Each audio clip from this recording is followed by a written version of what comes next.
हर साल जब अक्टूबर नवंबर का महीना आता है तो सिर्फ घरों में नहीं बल्कि पूरे भारतीय अर्थव्यवस्था में भी रोशनी फैल जाती है। दिए जलते हैं, मिठाइयाँ बनती हैं, कपड़े खरीदे जाते हैं और दुकानदारों के चेहरों पर मुस्कान लौट आती है, क्योंकि दिवाली सिर्फ एक धार्मिक त्योहार नहीं है, ये देश की अर्थव्यवस्था का फेस्टिवल बूस्टर भी है। एक ऐसा वक्त जब एक त्योहार अकेले ही करोड़ों करोड़ों रुपए के मार्केट को हिला देता है। तो चलिए समझते हैं आखिर दिवाली और इकोनॉमी का रिश्ता इतना गहरा क्यों है, कैसे हर घर की खरीदारी देश की जीडीपी तक असर डालती है और कैसे एक त्योहार लाखों लोगों की जेब में रोशनी भर देता है। नमस्कार, मैं दिव्यांशी स्वागत करती हूँ विन द फर्स्ट के एक और एक्सप्लेनर में। भारत में त्योहार सिर्फ पूजा पाठ तक सीमित नहीं, ये इमोशन, एक्सप्रेशन और एक्सपेंडिचर तीनों का संगम है और दिवाली इनका राजा है। दिवाली के पहले से ही बाजारों की रौनक बढ़ जाती है। नए कपड़े, मिठाइयाँ, इलेक्ट्रॉनिक्स, गाड़ियाँ, ज्वेलरी, गिफ्ट्स और अब तो ऑनलाइन शॉपिंग का भी जमाना है। Confederation of all India traders CAIT के मुताबिक पिछले कुछ सालों में दिवाली के समय देश भर में 2 लाख करोड़ रुपए से ज्यादा की ट्रेडिंग होती है। यानी एक त्योहार में इतनी खपत जितनी कुछ देशों की साल भर की जीडीपी नहीं होती।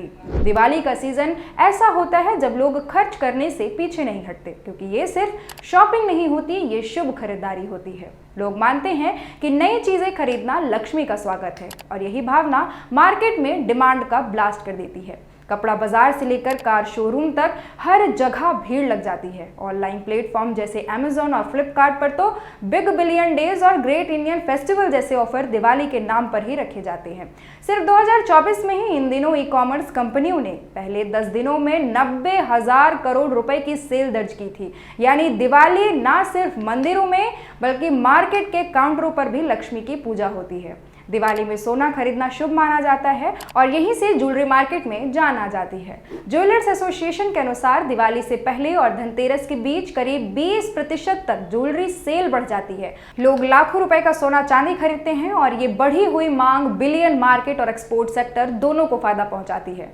वहीं गिफ्टिंग कल्चर भी दिवाली की बड़ी ताकत है। कंपनियां अपने कर्मचारियों को गिफ्ट देती हैं, परिवार एक दूसरे को मिठाई, कपड़े या इलेक्ट्रॉनिक आइटम देते हैं। इससे FMCG यानी फास्ट मूविंग कंज्यूमर गुड्स और गिफ्ट इंडस्ट्री की सेल 30 से 40% तक बढ़ जाती है।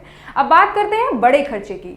दिवाली वो वक्त है जब लोग कार, बाइक या घर खरीदने का मन बनाते हैं। ऑटो सेक्टर में कंपनियां इस सीजन को लेकर स्पेशल डिस्काउंट ऑफर निकालती हैं।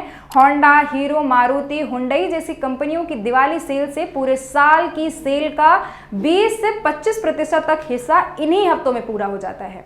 रियल एस्टेट में भी दिवाली का असर जबरदस्त होता है। डेवलपर्स नए प्रोजेक्ट लॉन्च करते हैं, बुकिंग ऑफर देते हैं, क्योंकि भारत में नया घर दिवाली के आसपास खरीदना शुभ और समृद्धि का प्रतीक माना जाता है। इससे बैंकिंग सेक्टर में लोन की मांग बढ़ती है और वित्तीय गतिविधियां तेज हो जाती हैं। दिवाली का सबसे बड़ा असर छोटे व्यापारियों पर पड़ता है। थोड़ी सी चमक उनके साल भर की मेहनत को रंग ला देती है, चाहे वो मिठाई वाला हो, मिट्टी के दिए बेचने वाली महिला हो या फिर लोकल मार्केट का कपड़ा व्यापारी। दिवाली उनके लिए इकोनॉमिक न्यू ईयर की तरह होती है। CAIT की रिपोर्ट बताती है इस सीजन में करीब 30 से 40 लाख छोटे व्यापारी अपनी साल भर की कमाई का सबसे बड़ा हिस्सा कमाते हैं। यानी दिवाली सिर्फ बड़ी बड़ी कंपनियों के लिए नहीं बल्कि देश के लोकल इकोनॉमी की ऋण छोटे दुकानदारों के लिए भी सबसे सुनहरा वक्त है। अब बात करें डिजिटल मार्केट की। दिवाली शॉपिंग अब सिर्फ मॉल तक सीमित नहीं रही। UPI पेमेंट्स, ई-कॉमर्स और फूड डिलीवरी एप्स ने पूरे सिस्टम को बदल दिया है। 2024 के रिपोर्ट के मुताबिक दिवाली के हफ्ते में UPI ट्रांजैक्शन 18 अरब डॉलर के पार पहुंच गया था। यानी लोग अब मोबाइल से ही दिवाली की पूरी खरीदारी निपटा लेते हैं। कपड़े, मिठाई, गिफ्ट, इलेक्ट्रॉनिक्स सब कुछ ऑनलाइन।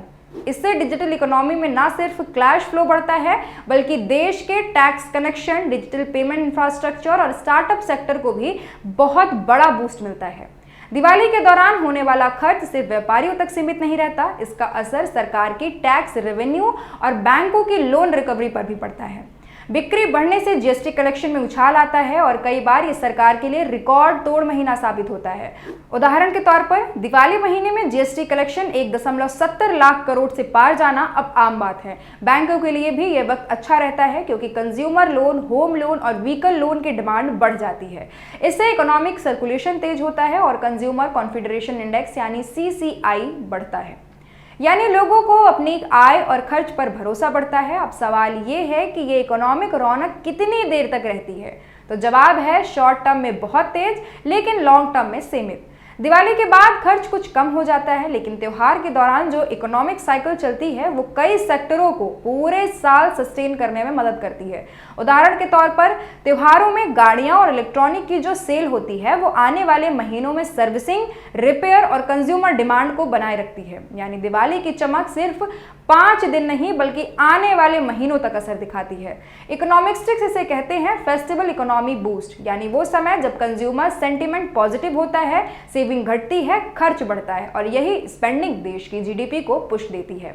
एक रिसर्च के मुताबिक भारत की जीडीपी में दिवाली जैसे त्योहारों से जुड़ा खर्च लगभग 1.5 से 2% तक डायरेक्ट योगदान होता है। साथ ही रोजगार के नए अवसर, लोकल प्रोडक्शन और सप्लाई चेन की कनेक्टिविटी बढ़ती है। तो अगली बार जब आप दिवाली की खरीदारी करें तो सोचिए, आप सिर्फ अपने घर को नहीं सजा रहे बल्कि पूरे देश की अर्थव्यवस्था को भी रोशनी दे रहे हैं।